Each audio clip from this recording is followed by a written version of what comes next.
তোমার বাড়ির সামনে দিয়ে আমার মরণ যাত্রা যেদিন যাবে, তুমি বারান্দাতে দাঁড়িয়ে থেকো, শেষে দেখাটা দেখতে পাবে।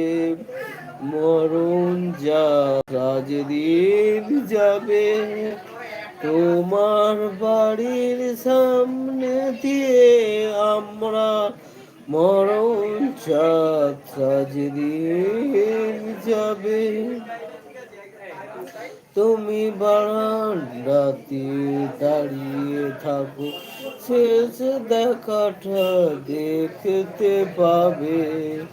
মরণ যাত্রা যেদিন যাবে, আমায় দেখতে তোমার